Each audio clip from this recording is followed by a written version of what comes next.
Chicken Brews at Potawatomi Casino Hotel. It is Kyle Bruston Nortman across ESPN Wisconsin. I'm Ben Bruston Heaven, looking at all the stimulation going around. Already took my cash out, ready to place a lot of wagers. Kyle Wallace, Packer backer, next to me. Brad Nortman, second place Brad, lost in Super Bowl 50. He'll be crying on his couch Sunday, but we're happy to have him here with us. But we're also super excited on Kyle Bruston Nortman to be joined by Steve Calhoun.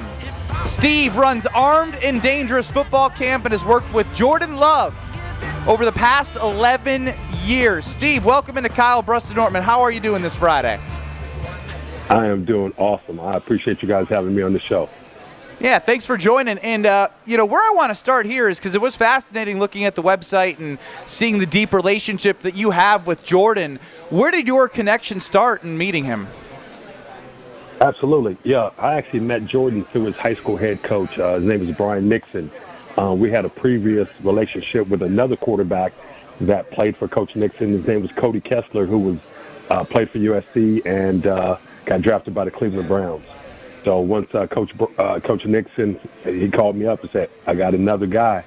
And I'm like, who is it? He's like, I got a young kid who can throw it and super smart and can process, named Jordan Love. And Jordan was probably about 6 foot, about 153 pounds by then. And I'm like, are you sure? So that's where the relationship started.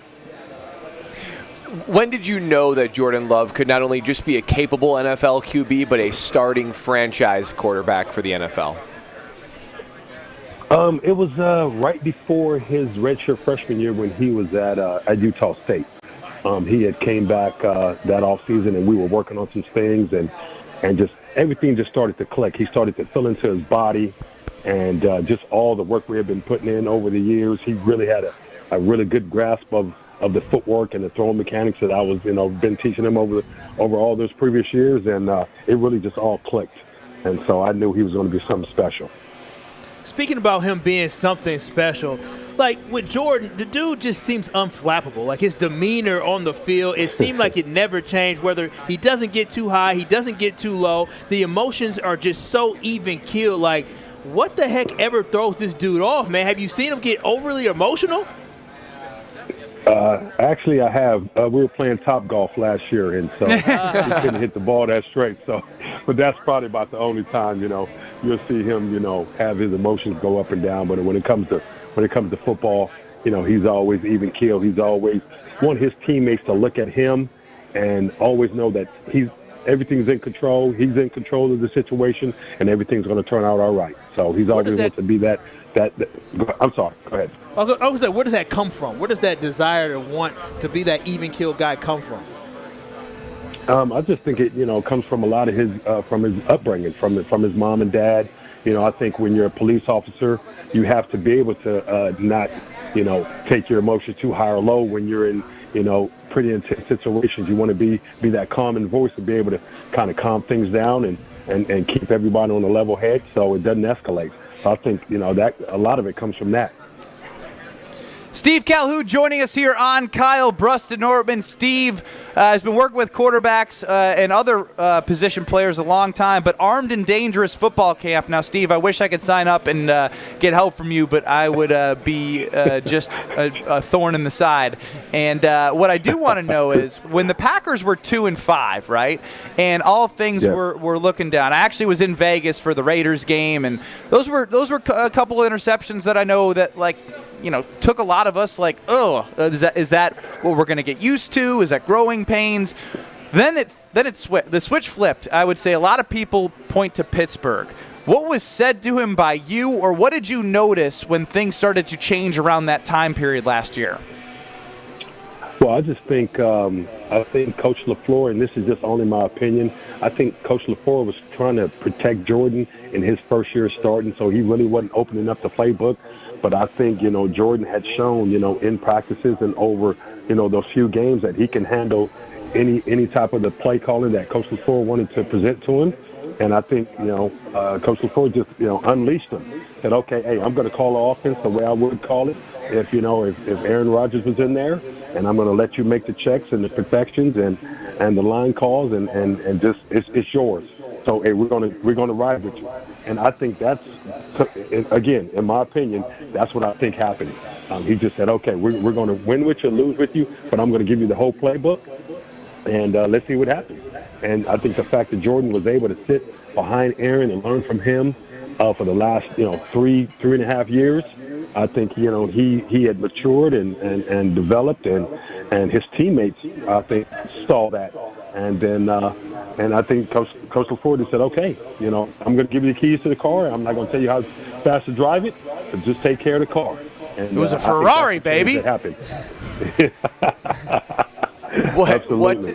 What did Jordan Love say about his relationship with Aaron Rodgers, both when he was sitting underneath him and how it is today?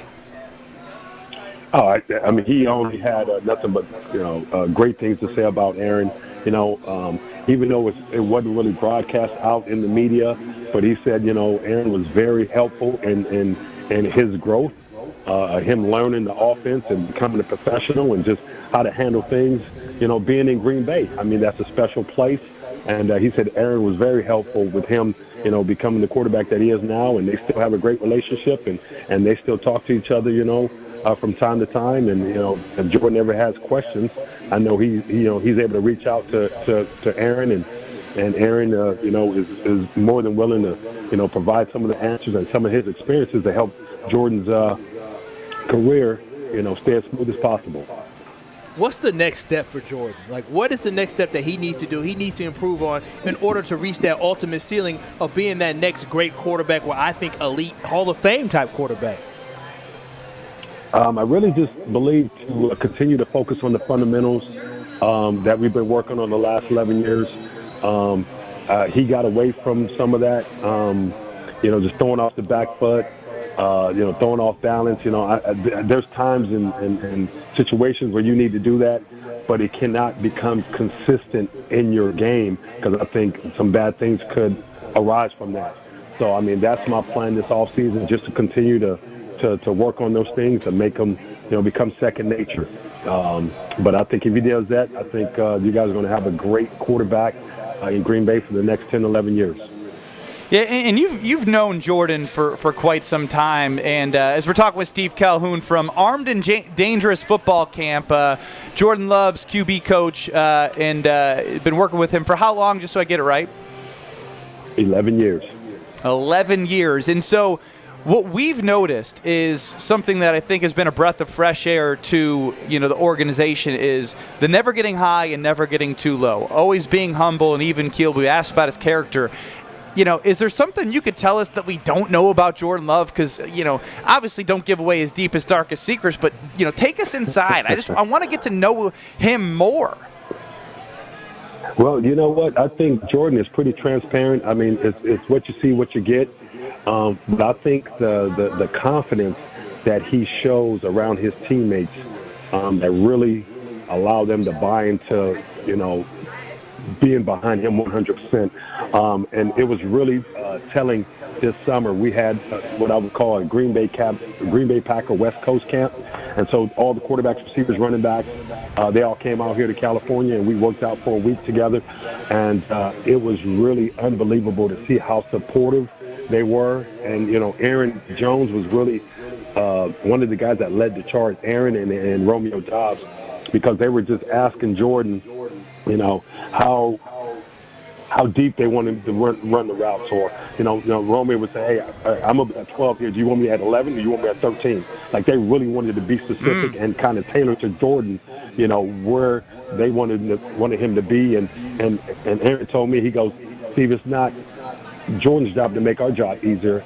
It's vice versa. It's our job to make his job easier. This is his first year starting, and we want him to be successful.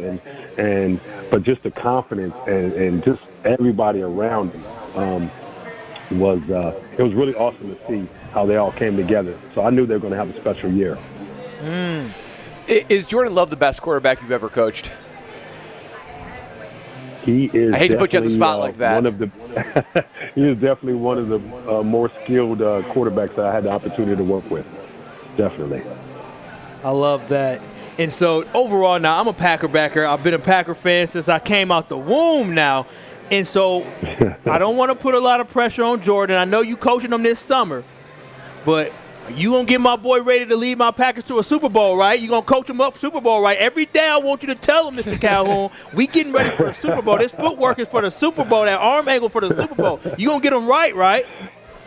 There's no doubt about it. I think, we're probably about 3 or 4 plays away from, being in the Super Bowl this weekend, as everyone saw, in, the game against the 49ers. I think just 1, 2, 3, 4 plays away. And I think, they're going to take all that information in, and they're not going to make those same mistakes, especially being a year older. And that group is so young. I think they're going to grow together. I think they hit their stride. So I think it's going to be exciting these next couple of years. It's going to be exciting next year, and it's going to be. I definitely be there when they're going to be in the Super Bowl. Oh yeah. And Steve Calhoun joining us, Jordan Love's longtime quarterbacks coach. And one last one before we let you go, because we really appreciate the time. Yeah, Coach, thanks a lot for joining us. And you work with receivers as well. And I know you work with Romeo Doubs, at least on your website it says that. What are your thoughts on this young receiving core to be able to grow with Jordan Love? And then outside of Romeo, is there any other receiver that you look at and say, dang, this guy's good? Yeah, absolutely. Well, I had the opportunity to start working with Romeo when he was in college. So when he was at University of Nevada, I was able to connect with him there and start working with him in the off season. But with Romeo and Tay Wicks and Jay Reed, they're all unbelievable receivers that I had the opportunity to work with, during that week we were out here. So we're planning on doing that. But as far as receivers that I'm, kind of a little bit impartial to is my guy Keenan Allen. I think he does not get enough credit of being one of the best, in the NFL, and just the consistency that he's been doing it over the last 11 years. He's a staple in that Chargers offense, and it doesn't matter what quarterback that's throwing him the ball. Well, Steve, we appreciate the time. Anything else that you'd want to get out to the audience before we let you go? You guys should be excited. You should be excited because this team is young, and they have a lot of good football players, and they have great coaching and great front office. So it's going to be an exciting 10-year run. Oh, yeah. Oof, that's exciting. Powerful from Steve Calhoun. Steve, we appreciate the time. Have a great weekend. Enjoy watching the football. I appreciate you guys. Thanks for having me on. That's Steve Calhoun, longtime quarterback coach for Jordan Love. He's coached him for 11 years. A lot of great things there. How Jordan Love got to be here, where he's got to go.